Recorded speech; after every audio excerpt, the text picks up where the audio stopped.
आप जनसंघ के पुराने कार्यकर्ता हैं, अल्टीमेटली वही चीज होती है कि फिर से कहीं वोट कटुआ बन के तो नहीं रह जाएंगे। क्योंकि भारतीय जनता पार्टी के कार्यकर्ता एक बंधन में बंधे होते हैं, अनुशासन में बंधे होते हैं। आपको समर्थन किसका है, आरएसएस का है या अखिल भारतीय जनसंघ का? महाभारत की याद करो आप, तो महाभारत में ऐसा है कि एक भाई दूसरे भाई के खिलाफ ही लड़ा है। लेकिन वो तो धर्म और अधर्म का युद्ध था, तो इसमें भी आप मान रहे हैं कि बीजेपी अधर्म का साथ दे रही है? नहीं, टिकट दिया जा चुका है, उसके बाद आपको खड़ा होना पड़ा या फिर आपकी बात तब नहीं सुनी गई? मुझे ये अन्याय प्रतीत हुआ। डॉक्टर साहब, अगर आप भी जीत जाएंगे तो ये स्थिति तो ऐसे ही रहेगी, फिर कैसे आप चीजों को सुधारें? हर आदमी की सोच अलग अलग होती है।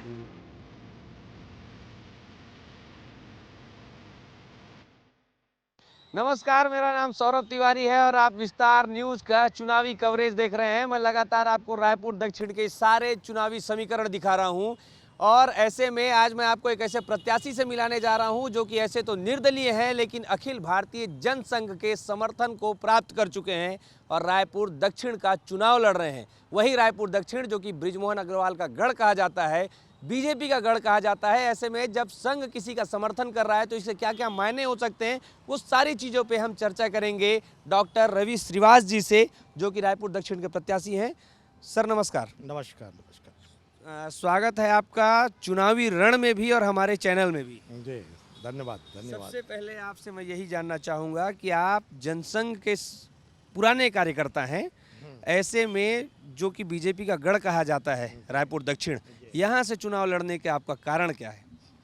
देखो, यहाँ से चुनाव लड़ने का कारण ये है कि भारतीय जनता पार्टी ने अभी जो प्रत्याशी उतारा है उसके प्रति मतदाताओं में नाराज़गी है। क्योंकि भारतीय जनता पार्टी के कार्यकर्ता एक बंधन में बंधे होते हैं, अनुशासन में बंधे होते हैं। बहुत सारे लोगों का लाभार्थ भी होता है, वो लाभ के कारण से कई लोग खुलेआम वो विरोध नहीं कर सकते हैं। चूँकि मैं अखिल भारतीय जनसंघ का प्रदेश संयोजक हूँ, साथ ही साथ मैं भारतीय जनता पार्टी से भी जुड़ा रहा हूँ। तो भारतीय जनता पार्टी से जुड़े होने के कारण से मुझे ये अन्याय, इसको अन्याय कह सकते हो आप, क्योंकि बहुत सारे अच्छे कार्यकर्ता जो 100 से ज़्यादा लाइन में लगे हुए थे कि उनको टिकट मिल सकती है। बहुत अच्छे 100 से ज़्यादा? 100 से ज़्यादा जी, उसमें आप भी थे?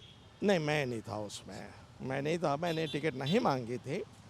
लेकिन वो लोग काफ़ी अच्छे थे और वही चेहरे हम लोग कई इसमें, कभी पार्षद के रूप में, कभी महापौर के रूप में, कभी आरडी अध्यक्ष के रूप में, तो कभी सांसद के रूप में हम लोग देखते आए हैं। ऐसा है कि उपलब्धियां उनके नाम पे कुछ नहीं है, तो नए चेहरे आते हैं तो नया काम होता है।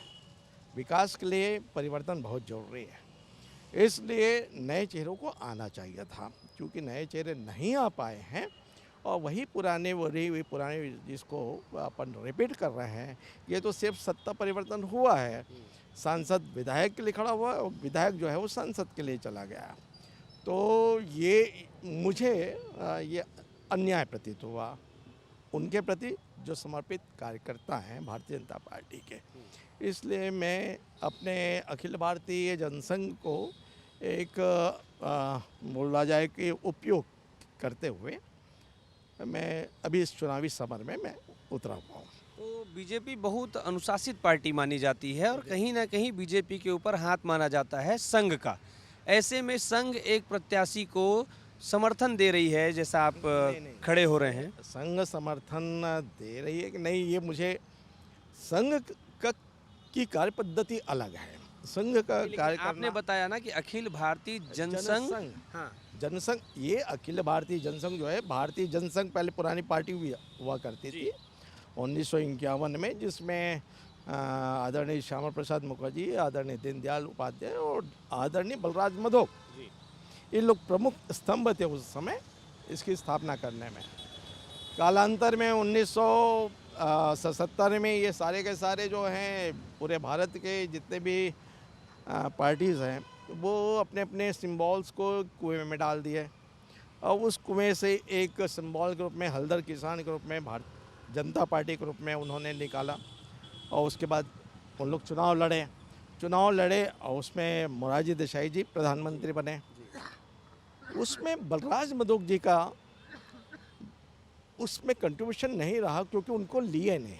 तो बलराज मधोक जी ने अखिल भारतीय जनसंघ के नाम से 79 में 4 जनवरी, अच्छा, ये आरएसएस वाला संघ नहीं है? नहीं, आरएसएस वाला आरएसएस की ही पार्टी उस समय जो थी। अभी जिस आरएसएस के नाम से जाना जाता है, हाँ। आप जो समर्थन का बात कर रहे हैं, आरएसएस कोई राजनीतिक पार्टी नहीं नहीं है, बिल्कुल बिल्कुल नहीं है, मैं जान रहा हूँ। उनका आरएसएस के विचारधारा के अनुकूल जो भी पार्टियां हो, उनके विचारधारा अभी के। आपको समर्थन किसका है, आरएसएस का है या अखिल भारतीय जनसंघ का है? मैं अखिल भारतीय जनसंघ का तो मैं बी फार्म में प्रोड्यूस किया था, जी। लेकिन कुछ इंटरनल डिस्प्यूट है, इसलिए चुनाव आयोग ने उसको रोक के रखा है। और आरएसएस का क्या योगदान है इसमें? आरएसएस का देखो, आरएसएस जो है राजनीतिक, इसमें जो उनके अनुकूल प्रत्याशी होते हैं उनको सपोर्ट करती है। तो मैं प्रमुख रूप से आरएसएस जो है वो केंद्र में जो होता है चुनाव, उस समय ज़्यादातर भाग लेते हैं। अभी मालूम नहीं कि आरएसएस में कितना सक्रिय काम कर रही है कि नहीं, क्योंकि एक चुनाव, ये तो सिंगल चुनाव है और इसमें भारतीय जनता पार्टी की यहाँ सरकार है। एक सीट हार जाती है तो भी कोई फ़र्क नहीं पड़ना है, और एक सीट को रिटेन करे तो भी कोई फ़र्क नहीं पड़ना है। आप कहना चाहते हैं कि बहुत महत्वपूर्ण नहीं है ये बहुत सीट, इसलिए महत्वपूर्ण इसमें नहीं है। आरएसएस का हस्तक्षेप हाँ, नगण्य होगा। महत्वपूर्ण, हाँ, नगण्य होगा। तो लेकिन ठीक है, आप बीजेपी, लेकिन अगर संघ चाहे कि भाई उनके समर्पित, मतलब मैं भी 55 साल हो गया मुझे संघ आयु जो है, कार्यकर्ता रहे हैं, कार्यकर्ता रहा हूँ। अगर संघ चाहे, अगर संघ को लगता है कि नहीं यार, हमारे इसको कार्यकर्ता या स्वयंसेवक को अब विधायक बनना चाहिए, तो हो सकता है वो समर्थन दे। मैं उस अनुशासन की बात करना चाह रहा था डॉक्टर साहब, जिसमें आप बोले कि मैं बीजेपी में भी कार्य कर चुका हूँ। तो बीजेपी का एक अनुशासन समझ में आता है कि जिसको टिकट मिल गया फिर पूरी बीजेपी उसके लिए काम करती है, ऐसा प्रचार होता है। तो आज ऐसा क्या हो गया कि जब टिकट दिया जा चुका है उसके बाद आपको खड़ा होना पड़ा, या फिर आपकी बात तब नहीं सुनी गई? ये मुझे ऐसा लगता है कि अभी जो प्रत्याशी बनाया गया है भारतीय जनता पार्टी में, वो सामूहिक निर्णय का परिणाम नहीं है, ये मुझे लगता है ना। ये मुझे आपको व्यक्तिगत लगता है, आप इस बात पे जोर दे रहे हैं, ठीक है, लेकिन व्यक्तिगत भी लगने के पीछे बहुत सारे कारण होते हैं, और आप संगठन के व्यक्ति हैं। आप पूरे चारों तरफ घूम रहे होंगे। अगर वो बहुत अच्छे प्रत्याशी होते तो आपको शायद कार्यकर्ताओं की नाराज़गी नहीं दिखी होती। तो इसका मतलब है कि उस चारों तरफ मतदाताओं की और कार्यकर्ताओं की नाराज़गी है अभी। मतलब पार्टी में भी कहीं ना कहीं अंदरूनी कलह है, हो सकता है। अच्छा, इस पे आप कंफर्म नहीं बोलेंगे? मैं एक कार्यकर्ता हूँ, मैं कोर कमेटी में नहीं हूँ। नहीं, लेकिन एक कार्यकर्ता ही है जो खड़ा हो रहा है अपने ही पार्टी के खिलाफ, तो इसका मतलब ये अंतरकलह ही दिख रही है ना। अपनी पार्टी के खिलाफ नहीं। देखो, अगर आप बीजेपी में कार्य किए हैं, मतलब मैं आप ही की बात को ले रहा हूँ, आप बोले मैं बीजेपी में भी कार्य कर चुका हूँ, और बीजेपी का ही कार्यकर्ता अगर निर्दलीय चुनाव लड़ने के लिए उतरे हैं मैदान में, इसका मतलब ही है कि कहीं ना कहीं अंतरकलह है। अंतरकलह है नहीं है मुझे नहीं मालूम, लेकिन मुझे लगता है कि हो सकता है कि वो सामूहिक निर्णय का परिणाम नहीं है। तो मैं अपने आप को विकल्प के रूप में मतदाताओं के सामने, कार्यकर्ताओं के सामने मैं अपने आप को प्रस्तुत कर रहा हूँ, है ना, कि भाई मैं भी, अगर आपको पसंद नहीं है तो मैं भी उसी कैडर का आदमी हूँ, तो मुझे आप चुन सकते हैं, तो मैं विकल्प बन सकता हूँ। अगर सुनील सोनी नहीं तो डॉक्टर रवि श्रीवास को आप वोट डालिए। लेकिन इससे आपको ऐसा नहीं लगता कि आप ही के पार्टी के जो मतदाता हैं वो कंफ्यूज हो जाएंगे और वोट बढ़ जाएगा, जिससे आपके पार्टी को नुकसान हो जाएगा? नहीं, पार्टी को नुकसान नहीं होगा। इसलिए पार्टी को नुकसान नहीं होगा क्योंकि कांग्रेस, आपने पहले ही कहा कि ये बृजमोहन जी के पूरा रायपुर दक्षिण जो है वो मोहन जी का गढ़ है, उनका गढ़ है ना, गढ़ है, तो वहाँ कांग्रेस तो जीत नहीं सकती और कांग्रेस नहीं जीत सकती। लेकिन डॉक्टर साहब, ये गढ़ जो बना हुआ था इतने सालों से, ये आप जैसे कार्यकर्ता ने ही बनाया है। अगर ऐसे ही कार्यकर्ता अलग हो जाएंगे तो फिर गढ़ रहेगा कैसे? ये कार्यकर्ताओं ने बनाया है, तो ये गढ़ जो है उनके लिए तैयार किया है, आदरणीय बृजमोहन जी के लिए।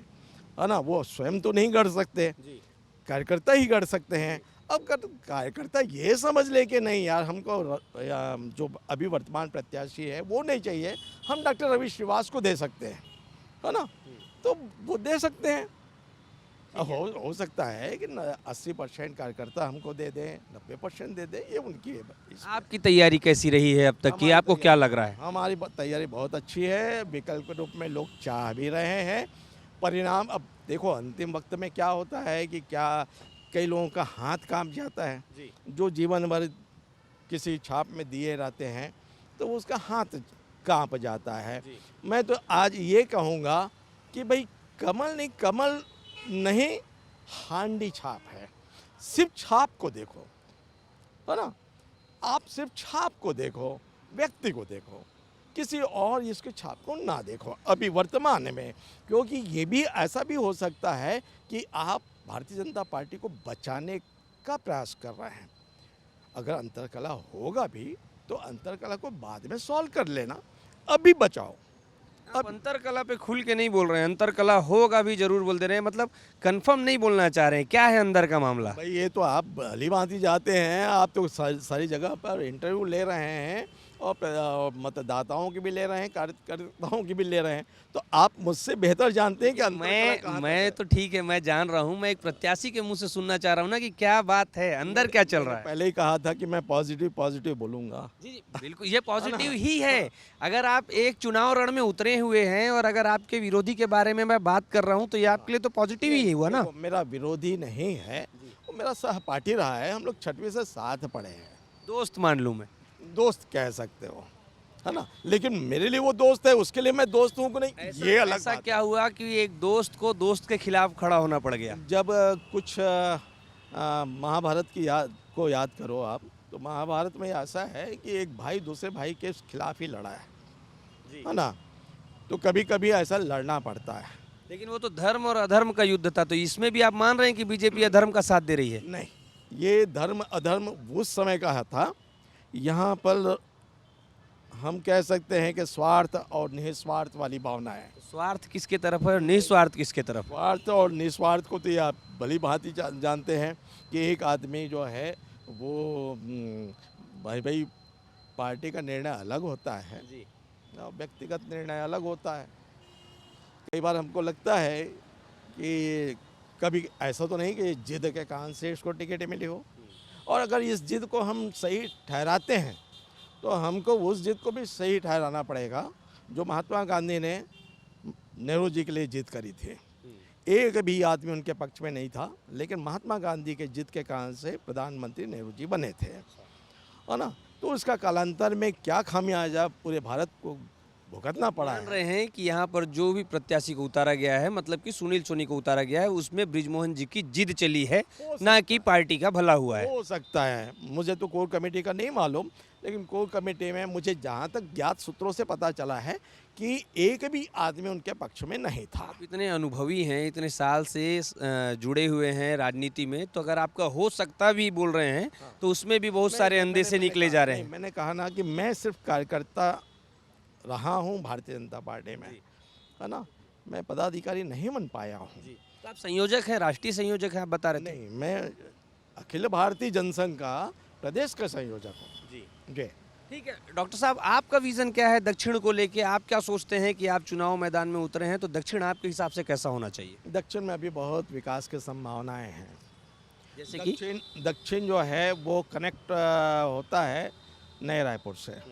नए रायपुर में जाने के लिए हम परिवहन सिस्टम की बात करें तो परिवहन सिस्टम में हमको नए रायपुर में जाने में या यहाँ पर ये व्हाइट हाउस में मैं अपने घर से निकलता हूँ, राजकुमार कॉलेज के पास में मेरा घर है, तो वहाँ से निकलता हूँ तो जाम में फंस जाता हूँ, तो मुझे यहाँ तक पहुँचने में 1 घंटे लगते हैं और कोई विकल्प नहीं है किधर से जाऊँ किधर से आऊँ। अगर कार में हूँ तो मैं तो वहीं पर रहता हूँ, मोटरसाइकिल में हूँ तो मुझे गली मालूम है रायपुर शहर के, तो मैं कनेक्टिविटी की समस्या है सबसे ज़्यादा। इतनी ज़्यादा ट्रांसपोर्टिंग सिस्टम की इतनी ज़्यादा, उसके अलावा भी बहुत सारी चीज़ें, लेकिन जो बेसिक इंफ्रास्ट्रक्चर है वो परिवहन है। आज नितिन गडकरी साहब ने जो पूरे भारत में परिवहन सिस्टम को इतना अच्छा बनाया है, जिसके कारण से हम मानसरोवर तक भी जा सकते हैं। उससे 10 किलोमीटर पहले तक तो जा सकते हैं, लेकिन वहाँ से हम मानसरोवर को देख सकते हैं। तो ऐसी भी कनेक्टिविटी होनी चाहिए। मैंने पूर्व में कहा है कि कम से कम 10 फ्लाईओवर्स की ज़रूरत है यहाँ से नए रायपुर को जोड़ने के लिए। उस हिसाब से इसका रायपुर शहर का डेवलपमेंट विकास स्वतः हुआ है, लेकिन सरकार को भी करनी चाहिए और बहुत बेहतरी तरीके से करनी लेकिन चाहिए। इतने साल से बृजमोहन जी लगातार विधायक रहे हैं, उसके बाद भी अगर आज सिर्फ विकास के नाम पे अगर ये चुनाव लड़ा जा रहा है, इसका मतलब क्या मानूं मैं कि विकास कहीं ना कहीं नहीं हो पाया वैसा जैसा होना चाहिए। मैं बचपन से मेरा यहाँ पर, मैं जब से पैदा हुआ हूँ, ब्राह्मण पारा की पैदाइश है मेरी, लेकिन मैं आपको एक चीज़ बता रहा हूँ कि आपने पुरानी बस्ती, अभी पुरानी बस्ती से आप आ रहे हैं, पुरानी बस्ती के जो सड़क है वो 300 साल पहले भी उतनी ही थी, आज भी वहाँ के लोगों का भी यही मानना है। उतनी ही है। तो मैं विकास कहाँ से आप ये करोगे, कहाँ पर विकास दिखाओगे? सबसे ज़रूरी चीज़ है वो विकास, वो है सड़क। परिवहन से इतनी गाड़ियाँ हो गई, सड़क उतनी के उतनी, आपके पास में वैकल्पिक व्यवस्था नहीं है कहीं जाने के लिए, कहीं आने के लिए। डॉक्टर साहब, अगर आप भी जीत जाएंगे तो ये स्थिति तो ऐसे ही रहेगी, फिर कैसे आप देखो, चीज़ों को सुधारेंगे? हर आदमी की सोच अलग अलग होती है। आपका जनता से जो संवाद हो रहा है, आपको क्या दिख रहा है उसमें? थोड़ा सा ये है कि देखिए, इतना बड़ा इलाका है और 2,65,000 के करीब मतदाता हैं। सबके पास में मैं हांडी छाप को लेकर नहीं जा सकता, है ना, क्योंकि लिमिटेशंस निर्दलियों को भी वैसे भी जब तक छाप ना मिले वो काम कर नहीं सकता है। तो मुश्किल से 10 दिन मिलते हैं। 10 दिन में मैं कहाँ तक पहुँच सकता हूँ, किसको कन्विंस कर सकता हूँ? एक ललिता सहस्त्र नाम में एक शब्द आते हैं, करांगुलिन खोत्पन्न नारायण दशाकृति, अर्थात आप कर के उंगलियों के नाखून से माता ललिता सुंदरी 10 नारायण को पैदा कर सकती है ना? मैं भी चाह रहा हूँ कि वे उसी को फॉलो करते हुए कि मैं अभी रवि अकेला हूँ, मैं भी चाहता हूँ कि 10 रवि पैदा हो जाए तो पूरा का पूरा क्षेत्र जो है वो कवर हो जाए। 2 दिन में चुनाव होना है, तो अब आपकी स्थिति आप कैसे देख रहे हैं? स्थिति तो बहुत अच्छी है, अच्छी है। नाराजगी है लोगों की। सुनील सोनी को लेके तो दोनों पार्टियां खूब जोर लगा रही है। कांग्रेस भी एक तरफ बहुत जोर लगा रही है, युवा लड़के को उन्होंने प्रत्याशी बनाया है। राष्ट्रीय पार्टी है, जोर तो लगाती ही आप है। कैसे देख रहे हैं अभी आज का समीकरण क्या बोलता है दक्षिण का? देखिए, दक्षिण का अगर विकल्प देख रहे होंगे यहाँ के मतदाता, कांग्रेस के लोग भी विकल्प देख रहे होंगे, भाजपा के लोग भी विकल्प देख रहे होंगे, तो मुझसे अच्छा विकल्प मैं जानता हूँ, मैं अपनी क्षमता को जानता हूँ, मुझसे अच्छा विकल्प नहीं मिलेगा। डॉक्टर साहब, आप जानते हैं कि आप सबसे अच्छे विकल्प हैं, जनता कैसे जानेगी कि आप सबसे अच्छे विकल्प हैं? पहुँच रहे हैं जनता के पास में, आप लोग पहुँचाएं कि भाई ये अच्छा विकल्प है ना। मैंने इंटरव्यू लिया है और मुझे लगता है कि ये विकल्प है। डॉक्टर साहब, बीजेपी का गढ़ मान लीजिए, उधर कांग्रेस आप खुद ही बता रहे राष्ट्रीय पार्टी है, दोनों बड़ी पार्टियां हैं, दम दिखा रही हैं।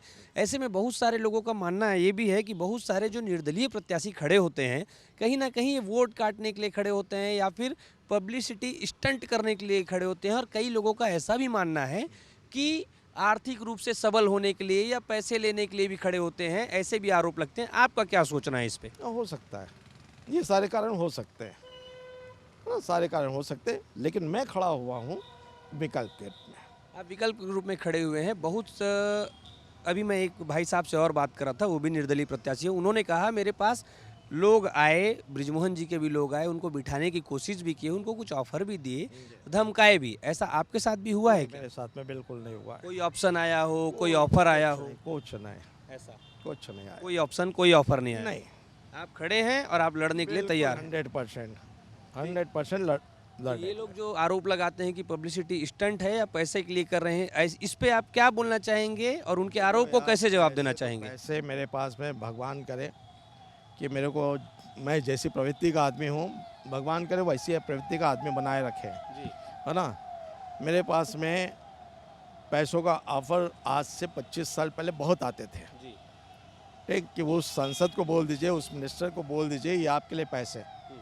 मैं कहा कि धरो, उठाओ इसको, आपको जो करवाना है उनसे करवाओ। इसलिए मैं भी अभी आया हूँ तो मोटरसाइकिल में आया हूँ। जी, आप स्कूटी में आए हैं।